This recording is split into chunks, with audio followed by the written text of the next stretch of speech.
मेरा नाम सुषमा अग्रवाल। यहाँ से मेरा एक पुराना रिश्ता है। 84 में पहली बार आई मैं अडवाणी जी के साथ, और साथ में मेरे नाना जी भी थे, बालेश्वर अग्रवाल जी, जो अब इस दुनिया में नहीं रहे। उनके साथ आई तब मेरी उम्र 17 बरस की थी। इतना बड़ा प्रांगण था नहीं, लेकिन बस आई और थोड़ा कुछ जाना और देखा और उस कॉन्फ्रेंस को अटेंड करके चली गई। उसके बाद यहाँ आने के बाद मेरी मानसिकता ही एकदम बदल गई। अभी इस 4 दिन की कॉन्फ्रेंस में जब मैं आई, तो इतना बड़ा इंफ्रास्ट्रक्चर, इतना बड़ा मैनेजमेंट महिलाएं देख रही हैं। महिलाओं के द्वारा ये अर्जित किया जा रहा है। ये देश की बड़ी विडंबना है कि हर महिला एक पुरुष के अंडर में काम करती है, लेकिन यहाँ बड़ा सौभाग्य है महिलाओं का कि यहाँ महिलाओं के अंदर में पुरुष भाई काम करते हैं। लेकिन आज तक किसी भी तरीके की इस 82 वर्ष की संस्था में कोई परेशानी नहीं हुई। महिलाओं में कितनी सहनशीलता है, कितनी काम करने की क्षमता है, वो यहाँ आने के बाद पता चला।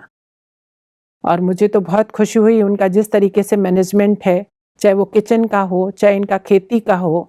आज जब मैं तपोवन घूम करके आई तो मन एकदम खुश हो गया। दूर दूर तक जहाँ नजर जाए वहाँ हमारी खेती खेती हो रही है, और इतनी पौष्टिक खेती। जब उनसे बात हुई मेरी वहाँ के भाई से, तो उन्होंने कहा कि ये यौगिक खेती है। और 4 दिन में मैंने बाबा से यही रिक्वेस्ट किया कि बाबा जाते जाते मैं आश्रम के लिए कुछ कर जाऊं, क्योंकि हर इंसान यहाँ आता है अपनी एक कोई मंशा से, या किसी के प्रेशर में, या किसी के माध्यम से। मेरा कोई माध्यम नहीं था, मेरी कोई मंशा नहीं थी, मेरा कोई प्रेशर नहीं था, लेकिन बस मैं चाहती थी कि यहाँ के लोगों का संदेश जिस तरीके से मैं अपनी वाणी से पहुंचा सकूं लोगों तक, जन जन तक। यहाँ एक सुकून है, एक शांति है। सबका परम सौभाग्य है जो यहाँ एक बार आएगा, उसको मानसिक रूप से किसी भी तरीके की कोई परेशानी नहीं होगी। ईश्वर किसी ने देखा नहीं है, मूर्ति रूप में हम पूजा करते हैं। यहाँ आने के बाद ईश्वर से साक्षात्कार होता है। 20,000 25,000 लोगों का भोजन एक टाइम में बनना, और उनको प्रेम से भोजन कराना, ना सैलरी लेना, ना किसी तरीके की अनबन। इतनी शांति से हर आदमी अपने काम में लीन है। आप कर सकते हो तो करो, और नहीं कर सकते हो तो आप छोड़ दो, लेकिन कोई काम यहाँ रुक नहीं रहा है। सब काम स्मूथली चल रहा है।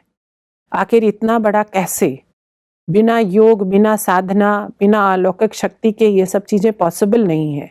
आबू जैसी इतनी गर्म जगह में आ करके उस गर्म जगह को भी ठंडक प्रदान करना, शीतलता प्रदान करना, यह हमारे देशवासियों के लिए एक बहुत बड़ी ऊर्जा का केंद्र है।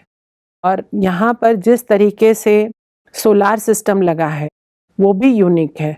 आज हम लोगों यदि सोलार सिस्टम का वैल्यू समझने लगे और उसका यूज समझने लगे, अपनी बिजली को कैसे कंज्यूम करके लोगों के घरों में रोशनी कर सकते हैं, ये भी बहुत अच्छा बड़ा मैसेज है।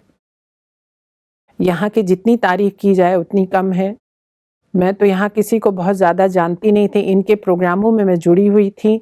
पटना में कोई भी बड़ा प्रोग्राम होता था उसमें मेरी सक्रिय भूमिका रहती थी, लेकिन उसके बाद भी ये मेरा सौभाग्य है कि मुझे यहाँ आप तक, लोगों तक, सबसे मिलने का एक मौका मिला। अपनी बात, अपने दिल की बात करने का एक मौका मिला मुझे, कि मैं अपने दिल की इन 4 दिनों की अपनी यात्रा सबसे शेयर करूं, और आप सबसे अनुरोध करूं कि आप सब भी एक बार जरूर आएं।